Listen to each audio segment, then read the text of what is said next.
Guten Tag everyone, this is Stephen Wolf from my Stephen Wolf Gaming channel. Today I'm going to be reacting to every historical inaccuracy in Call of Duty 2. Yeah. But don't worry, reactions to, This Is I Don't Place will still continue. But I just thought I'd just, switch it up a bit,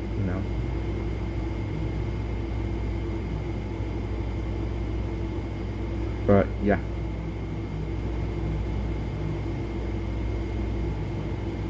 Alright, I guess let's go. 3, 2, 1, go. So many fat Germans. All of these missions are complete fiction. Fully automatic Panzerschreck. This is straight up just ignoring the history and involvement of literal hundreds of thousands of soldiers.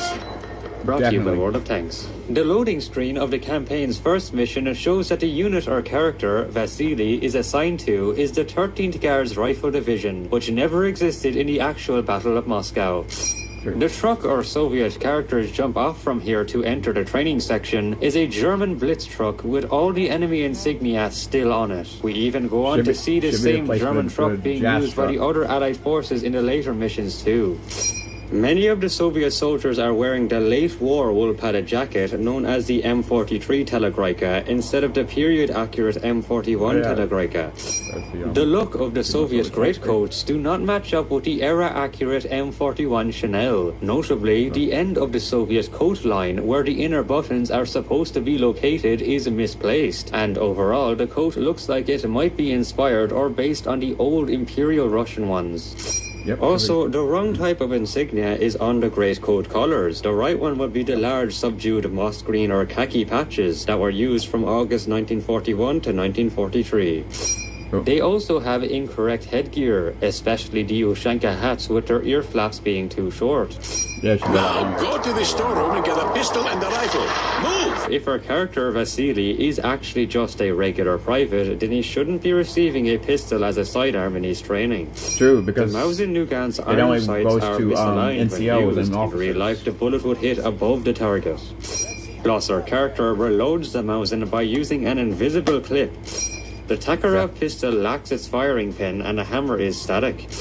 We can see the view of Moscow in the background here. However, this would make the arrival of the German troops later here at this stage impossible in reality, since the mission's date is December 17, 1941, a couple of weeks after the Wehrmacht forces had already been driven off by a Soviet counterattack on December 5th. Thus, this mission should be set before the date of the counterattack instead.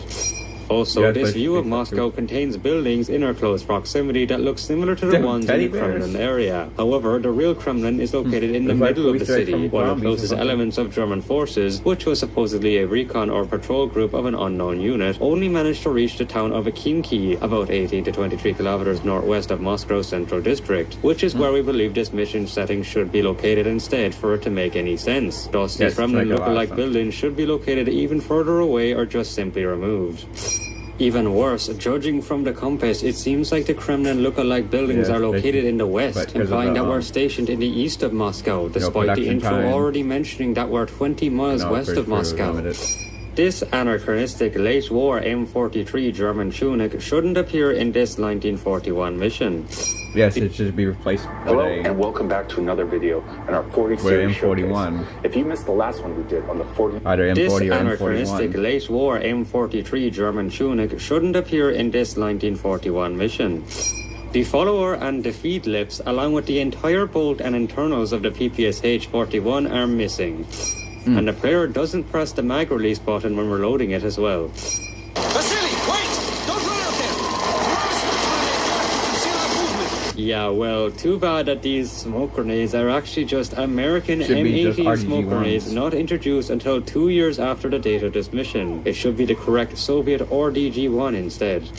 The Germans are wearing too well-looking and inaccurate winter uniforms. We can evidently see this along with a lack of proper headgear variation as well, by comparing them with real historical photographs of actual German winter uniforms in 1941 and during the Battle of Stalingrad as well. The white-painted German helmet that was widely used among German units during the winter time is nowhere to be found in-game. Instead, the game presents to us these ridiculous black-painted German helmets being worn. When we're loading the Kar-98 AK, our character always loads a full 5-round clip, even if there is still ammo already in the gun.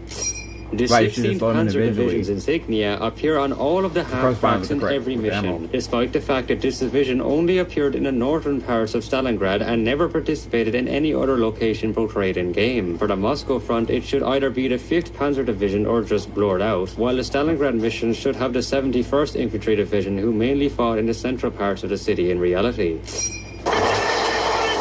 The MG-42 did not enter service until 1942, a year after the date of this Moscow mission.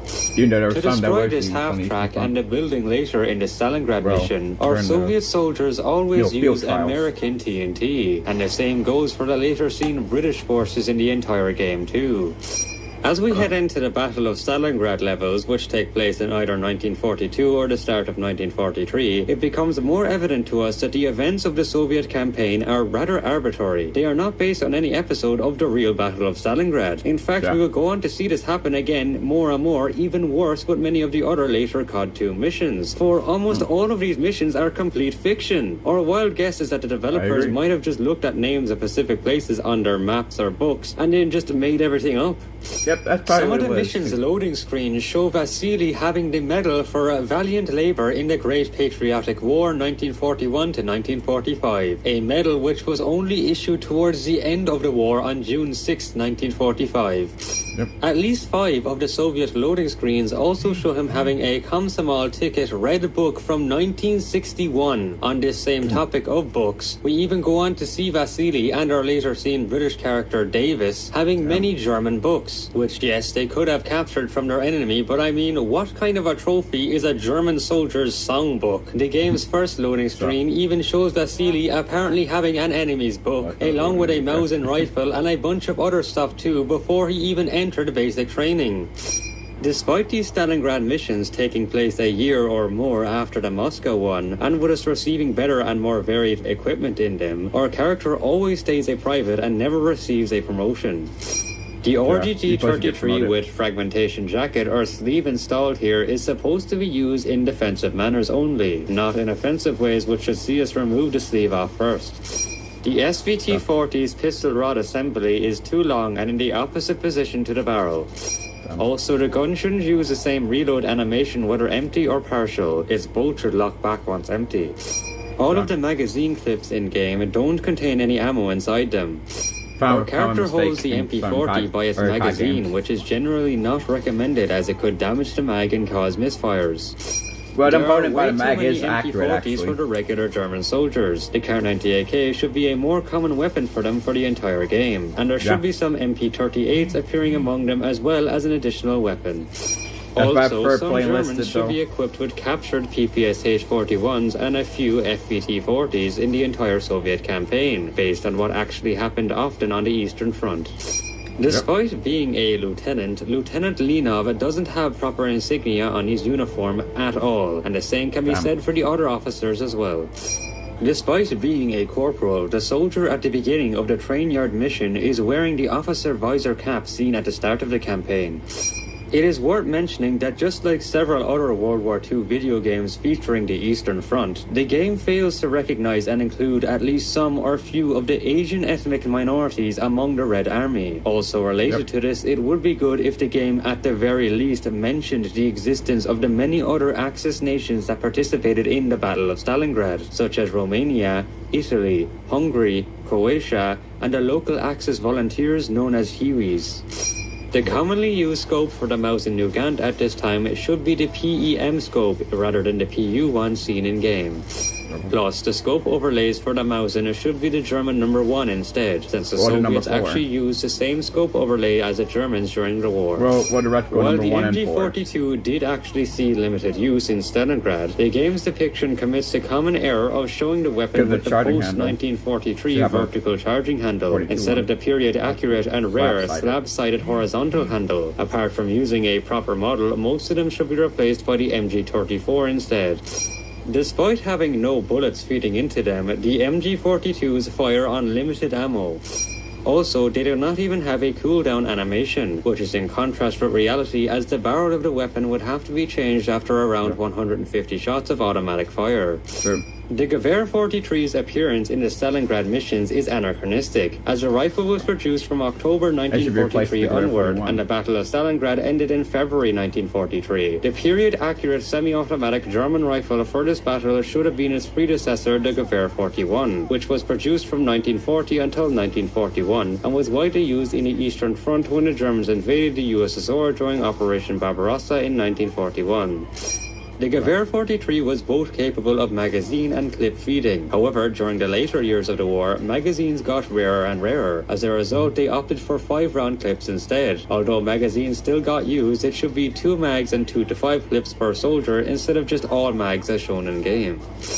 Also, its bolt should lock back once empty, and our character never pulls the bolt on the Gewehr 43 even after the full mag has been emptied as well, along with us using the same reload animation when empty or partial. Moreover, its rear recoil spring is missing, and same goes for the SVT-40. The scoped Gewehr 43 and regular Gewehr 43 do not share the same ammo in game, despite literally being the same weapon. There is no exact evidence of the PPS-42 being used in the Battle of Stalingrad. Also, its ejection port is missing. A quite large number of FW-200 Condors appear in the Stalingrad missions, which should be replaced by the more common HE-111s instead, as the FW-200 Condor was an aircraft of which only 276 were ever produced. The overlay of the scoped Gewehr 43, which seems to be a weird version of the German number 1, should be replaced by either a proper German number 1 or number 4 reticle instead. Same goes to the scoped Kart 98K and regular Kart 98K, which do not share the same ammo and have a weird scope overlay for the entire game. The Panzer II is the only one of 2 tanks that appear throughout this entire game. As for Stalingrad, some of them should be relatively common Panzer III Alf Js instead. In contrast with classic Hollywood logic, shooting these red fuel barrels with regular ammunition would not cause them to completely explode. Apart from the aforementioned MG-34, MP-38 and Gewehr 41 for the Germans, there should be more weapon variation for the Soviets as well, such as the inclusion of the DP-27. The Luger PO-8 appears as the main sidearm of the German forces throughout this entire game, all the way up to the 1945 missions, despite it having been stopped produced in 1942 and largely replaced by the Walter P-38 since then.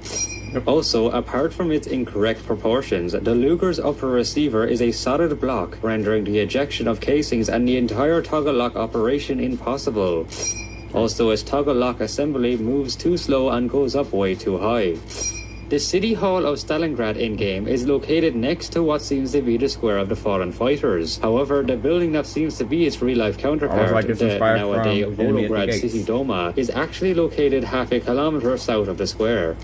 Also, the real Square of the Fallen Fighters is much bigger and more open in reality. Additionally, according to certain data sources, the Square of the Fallen Fighters area should be largely still under German control until nearly the end of the Battle of Stalingrad. Notably, the nearby Univermag department store, which should be located further right of the fictional City Hall, that had become the German HQ at the final stages of the battle on January 26th. In addition, General, then Field Marshal Friedrich Paulus, also surrendered to the Soviets in the basement of this building at the end of January 1943.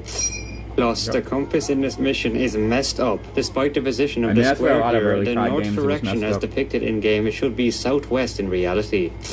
The Panzerschreck is anachronistic to appear in these very early 1943 missions, since the weapon was influenced by American bazookas the Germans had captured in North Africa in the spring of 1943. Also, its protective shield was first installed on the RPZ B-54 model in mid-1944. The PTRS-41 or PTRD-41 would be a suitable choice to replace it within the Stalingrad City Hall mission. Even worse, our character never attaches the wires on the Panzerschreck, which would be required for the electrical ignition in reality. The term potato masher was a British slang for a steel hand grenade, so how and why our Red Army soldiers are using it is beyond me.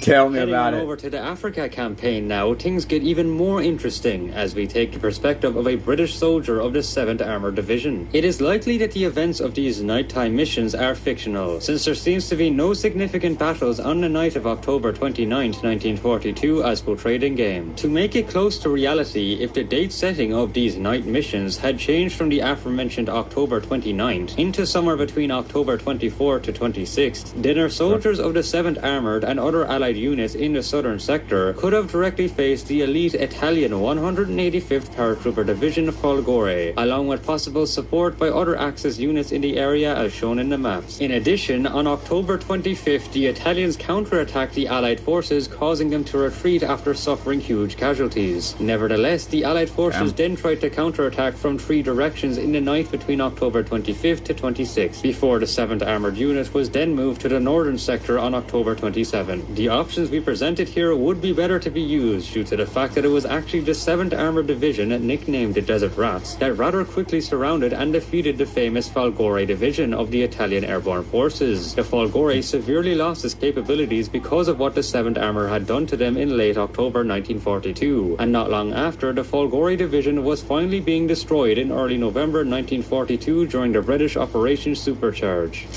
And you're the person with the gun. The person who would do anything to protect the we sent the rest of Hands Army Africa into retreat, simply for doing all the way to Tunisia. And speaking of Italian forces, despite having a massive involvement in the fighting in Africa during World War II, we will go on to see that the game shows absolutely 0 Italian soldiers. I am not sure why the media loves to overlook them, but regardless, this is straight up just ignoring the history and involvement of literal hundreds of thousands of soldiers. From our research, apart from Folgore, there are 2 major Italian units that should appear in some other Africa missions also. First being during Operation Supercharge on the 3rd of November, the 7th Armour will directly encounter the 132nd Armoured Division Ariete, which according to historical sources, apart from Italian armoured vehicles and field guns, the main infantry of this unit can be Bersaglieri troops, while the 16th Motorized Division Pistoia can appear together with the German 164th Light Infantry/Africa Division in the Tunisia missions, while the majority of them could be regular Italian soldiers. However, certain sources suggest that some of them might also be Italian black shirts as well.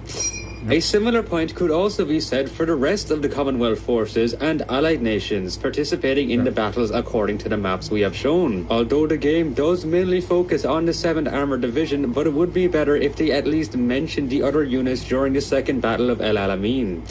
The M1A1 Thompson among British forces should be replaced by the much more era-appropriate and common M1928 version. Also, its magazine only holds 20 rounds, even though it is modelled with a 30-round magazine. The bolt and upper receiver are completely solid. It lacks its magazine release button, and the player doesn't need to pull back the charging handle when reloading due to the bolt stop feature. For the Africa missions, the Lee Enfield No. 1 Mark III should still be a common rifle among the British and Commonwealth forces, and appear along with some Lee Enfield No. 4 Mark Is with the interchangeable ammunition system. When reloading the Lee Enfield No. 4 Mark I, we incorrectly use German Mauser clips. Also, the gun ejects casings under the magazine for some reason.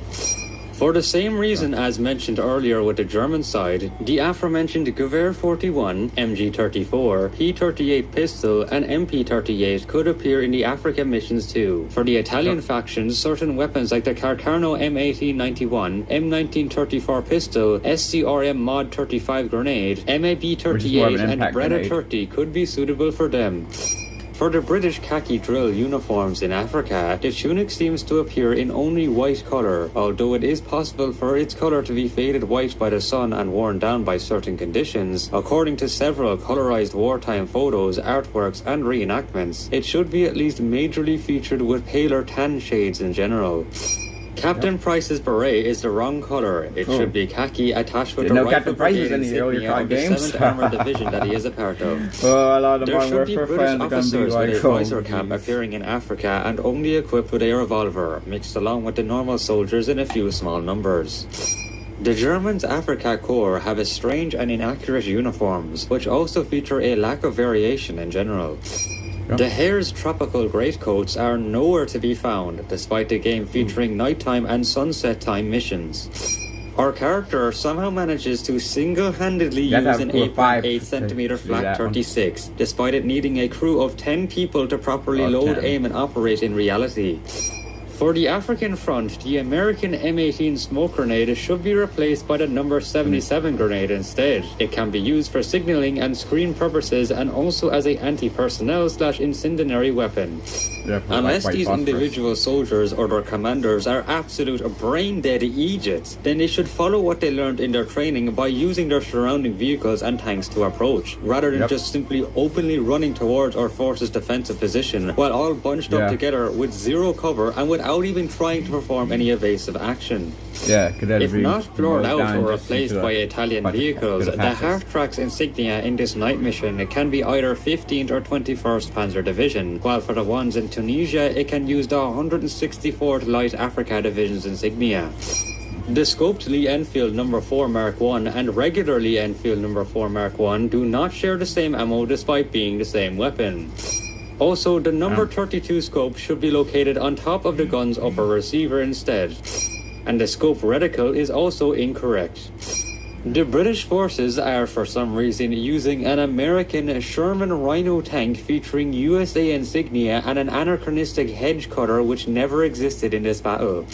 And speaking of tanks, if you are a fan of these armoured machines, then I'd recommend checking out this video's sponsor, World of Tanks, a free online game grossing over 100 million worldwide players, which allows you to play with a selection of over 800 tanks, including many historically accurate and authentic vehicles. You can earn experience, modify and upgrade your tanks so that you are ready to face your rivals in this game's over 40 battle arenas, featuring all kinds of terrain. Wargaming has also now partnered with Madrinas to create the game's branded coffee products, including a limited time edition bundle seen on screen now. So after finishing this video, head on over to secure that cup on cafe and download World of Tanks using our links in the description and entering in the code COMBAT to get 7 days premium access, 250,000 credits, a premium tank and a bunch of rental tanks too, all for completely free. Now, back to the inaccuracies. The German forces only have the Flak 88 in use as their only anti-tank weapon throughout the entire game for some reason, while the widely used Pak 36 or 40 are nowhere to be found.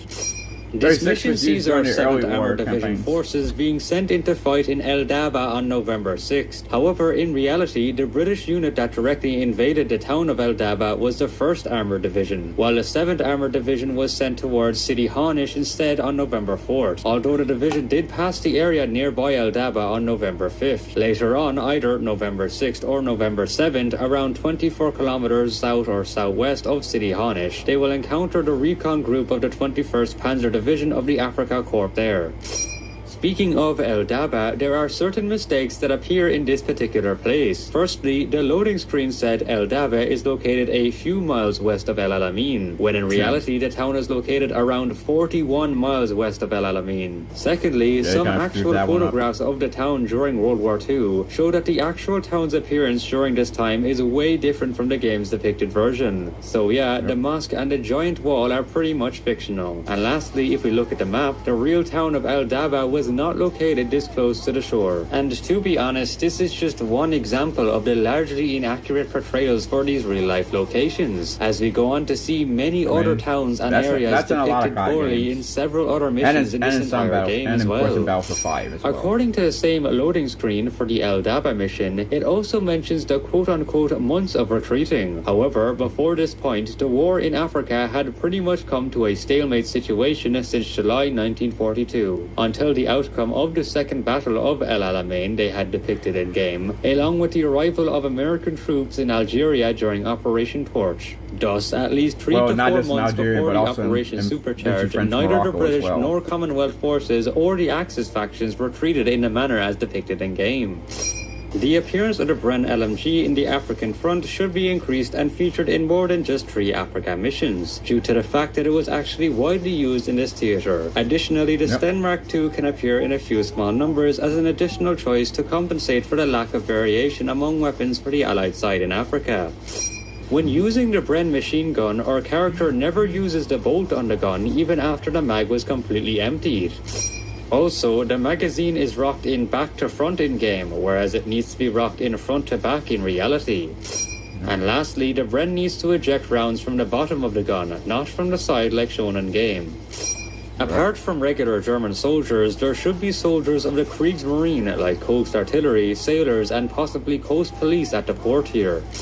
The Panzer II is the only tank which appears in Africa in-game for some reason. Similar to the Stalingrad missions, some of them should be at least Panzer III AUF-Js also. Moreover, additional vehicles and field guns for the highly recommended Italian factions in the Africa missions should be included as well, such as M13/40 tanks and or M14/41 tanks for the Ariata unit, North Africa version of the Lancia 3RO trucks, 75/27 field guns, and or 100/17 howitzers. The recordings just got better. Hey, it's Dana from StreamYard. I'm so excited to announce that 75/27 field guns and our 100/17 howitzers. The aforementioned anachronistic Panzerschreck in Africa during the pre-1943 missions should be replaced by at least a Panzerbucher 39 anti-tank rifle. Is that a fully automatic Panzerschreck? As for the loading screen of their Retaking Lost Ground mission, in reality the 44th Reconnaissance Regiment never arrived in Tunisia in March 1943. They instead arrived later at Infidaville on the 24th of April to join the 56th Infantry Division. Tell Rommel you've been paid by the boys of the Senator, man! For the Maris Line in Tunisia, in reality it was the 1/5th Queen's Battalion of the Queen's Royal Regiment that captured Tujain on March 28, not March 10th. And on the 31st of March, the Queen's Brigade drove forward throughout the Matmata Hills to El Madao, a few miles southwest of Gebes, where the 7th Armoured Division concentrated as the 30 Corps Reserve, while the main enemies would be the aforementioned German 164th Light Infantry/Africa Division and Italian 16th Motorized Division Pistoia. Our character can somehow operate a 2cm flak-veering 38 on his own, despite requiring more than just one person, normally a crew of 5, to operate in a proper manner as in reality. Also, these planes, along with many others seen throughout the campaign, are flying way too low. I mean, this one's wing even clips through this building, not to mention that they are all missing their propellers. The game now takes us to the iconic Normandy in June of 1944, where we will continue to play as the British and Commonwealth forces for now. Judging from historical sources and battle maps of the real British Operation Perch, it is absolutely inaccurate that the British would advance through Belot, Onctouville, and St. Louis into the Villiers Bocage as shown in game. For the first mission, it should be heavy fighting in Tilly-sur-Seulles on June 11th. Next, on June 12th, the 7th Armoured was ordered to flank the enemy by moving further along the Caumont Gap and entering into Livry. Then on June 13th it should be Villiers Bocage, where the British column was beaten up by Whitman's Tiger tank, although the 7th Armoured successfully disabled his tank and later repelled the Germans' counterattack that came along with reinforced tanks including other Tigers. The British forces had to abandon the town during or before a nightfall. There exist wrong location descriptions for the Caen theatre's loading screen. Here are the finest examples. 18 miles east of Caen, and the next town, St. Louis, is only 15 miles east of Caen. Well, in reality, they are all located in the west of Caen. The compass in these missions also imply to us that we are invading further up north, which is in contrast with what actually happened in reality. For the Stenmark II, holding the gun-banner magazine was known to damage the magazine and cause misfeeds, not to mention that the Stenmark II was notorious for jamming and being extremely inaccurate in real life. Also, when reloading, the player would just reuse the same magazine when partially reloading. The Stenmark II and MP40 hold 32 rounds throughout the entire game, even though in reality, soldiers would load the magazines of both weapons with 30 or 28 rounds to prevent string failures. The entirety of the British 7th Armoured Division should have proper insignia on their uniforms to correspond with the 1st Battalion Rifle Brigade of the 7th Armoured Division. For God knows what reason, there are so many fat Germans. Never realized World War II era Germany was so body positive. You know, as the Führer once famously said, first we take Poland, then feckin' McDonald's.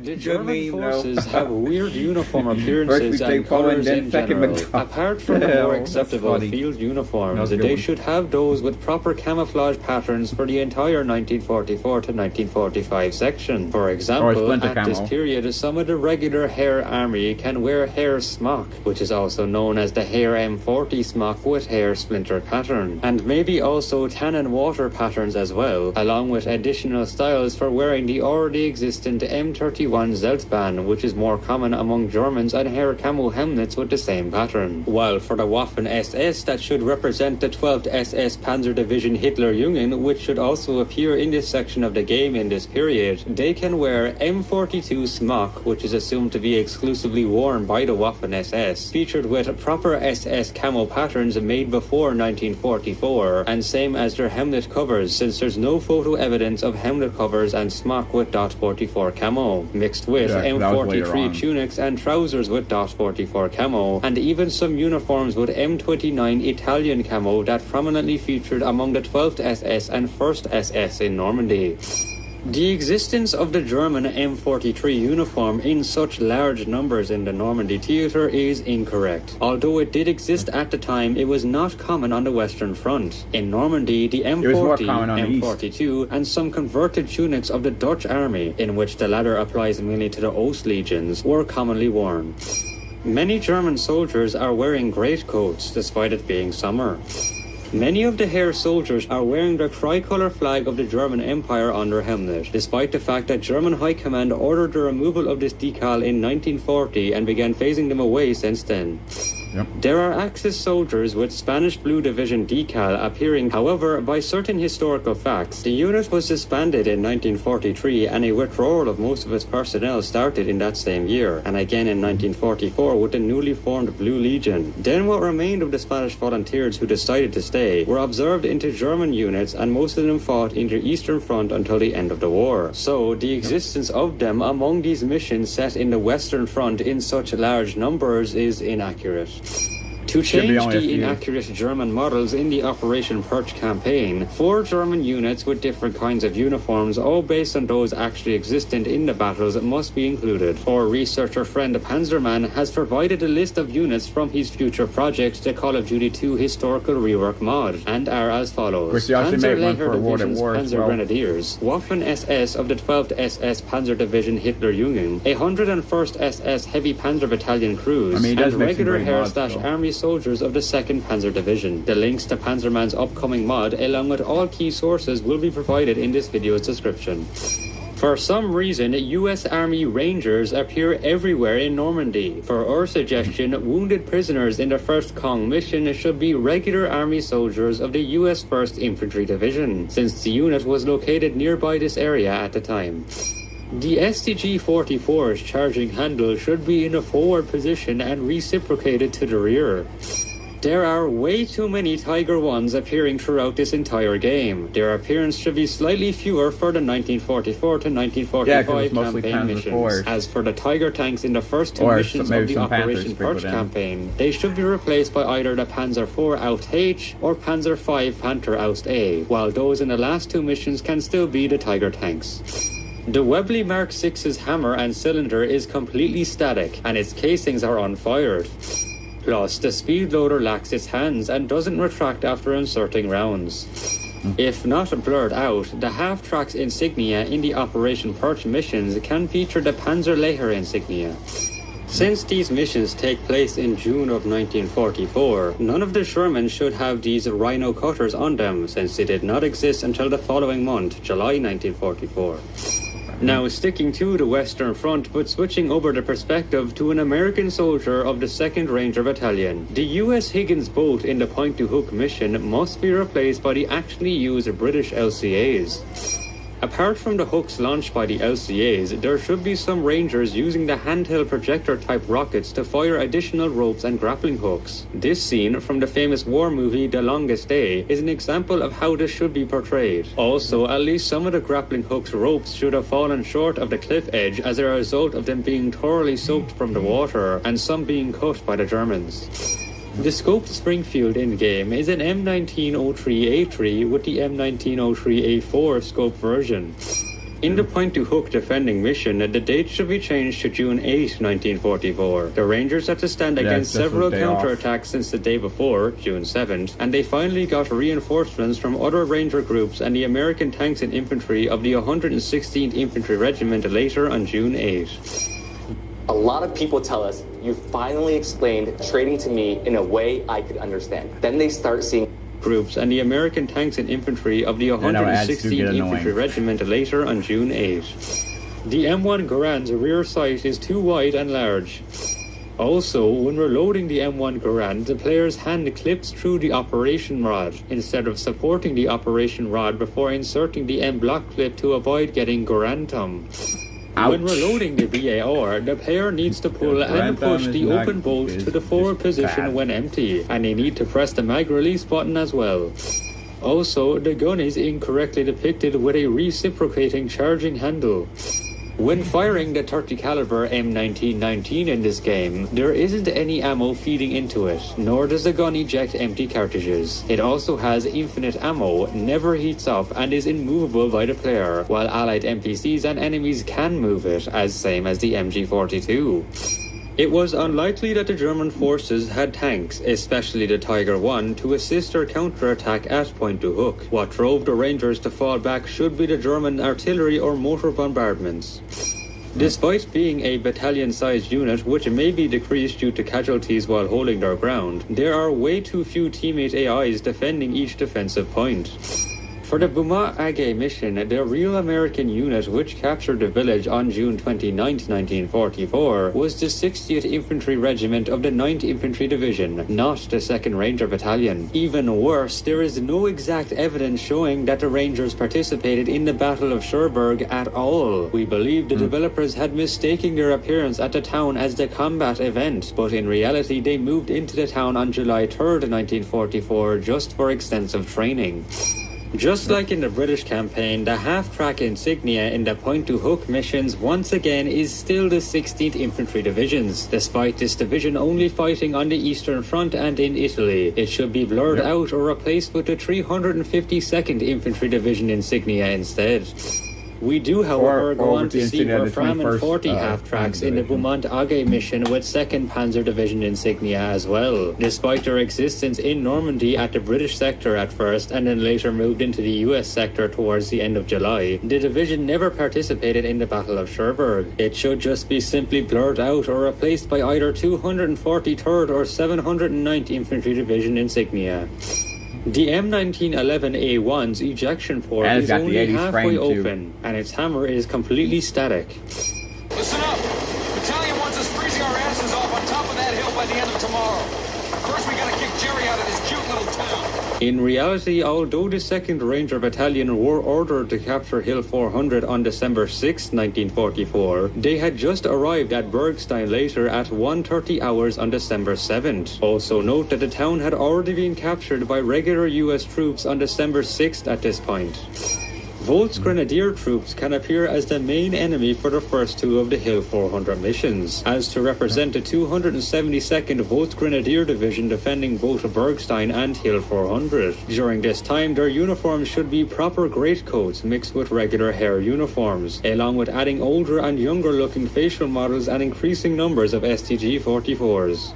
And Panzerfaust. The elite Fallschirmjäger, or German paratroopers, of the 6th Fallschirmjäger Regiment should be the main enemy force trying to retake the hill in the Battle for Hill 400 mission, while some Volksgrenadiers can also appear to support the elite unit as well. In addition, the paratroopers can be equipped with a few small numbers of FG-42s. The Panzerschreck is the only mobile anti-tank weapon seen in the game, despite the existence of more prevalent Panzerfausts, bazookas, and even anti-tank rifles in reality. Although the M1 carbine's rear sight is also too wide and large, we have found evidence showing that it did actually exist on the M1 and M2 carbine in 1945 and possibly first emerged in 1944. Nevertheless, its existence should be at least rare or few in these 1944 missions. It is unlikely that the Germans had tanks to assist their counterattack at Hill 400, especially the Tiger I tanks, as it would be impossible for them to climb up and operate through terrain like this without breaking down or getting stuck. If not blurred out, the half-track insignia in the Hill 400 related missions could be the 272nd Volksgrenadier Division insignia. Who are those guys, Sarge? Early in ages, McCloskey. B-51 Mustangs hitting on a blessed moment too soon. What saved the Rangers on Hill 400 wasn't P-51 Mustangs. In reality, they were American artillery units and reinforcements of regular soldiers who arrived on the hill on December 8. Despite a costly success on holding the hill, after the Rangers were relieved, the Germans retook the hill from the US 13th Regiment 9 days later. The US Army would not seize Hill 400 again until February of 1945, and the game tells us nothing about this for some reason. In the Rhine Crossing mission, the devs misspelled the name of the town Valendar from V into W. In fact, this particular place must be changed into New Void instead, as it was the only city where the 2nd Ranger Battalion actually crossed the Rhine. Even worse, the compass shows we're crossing the Rhine into the west instead of into the east as in reality. Apart from regular German soldiers, which can appear as the majority of the enemy forces, some or few Fallschirmjägers can appear in this last mission also, based on those among the German 1st Parachute Army during the Allies' Operation Plunder, which included the German 180th Infantry Division that directly encountered the American forces in the southern sector. Additionally, ragtag units like Volksturm and optional Hitlerjugend should appear among the defenders as well, as to represent the desperation of the country during the last year of the war. Once again, way too many Tiger tanks appear. At least one of the tanks at the end of this mission should be the aforementioned Panzer IV Alpha H. For such an older game that never really guaranteed historical correctness, a total of over 150 historical inaccuracies is to be somewhat expected. But these two defenses absolutely cannot be said for the lies and false promises of accuracy made during the marketing of the extremely fictitious Call of Duty World War II, which we have listed the inaccuracies in here. Or alternatively, click on this video where we cover the very erroneous Call of Duty Black Ops 1. Massive thanks to our research team, including Horizon, Panzerman, Munancho Inc., Deep Slate, and the channel's supportive Discord community. Remember to check out our sponsor, World of Tanks. Thank you for watching. This has been the Frosty One, out. Cool. You want to make this video your phone's wallpaper? All you gotta do is upload the video to TikTok. That was really interesting. I hope Panzerman makes more, mods for COD games. At least try to make them a little bit more accurate. Because Vanguard is like one of the most laughable butchering, but a complete butchering of history, basically. But yeah. But like I said, reactions to This Is How You Don't Play will still continue. But yeah. Anyways, I'll see y'all in the next one. Peace out, Stephen with Gaming Nights.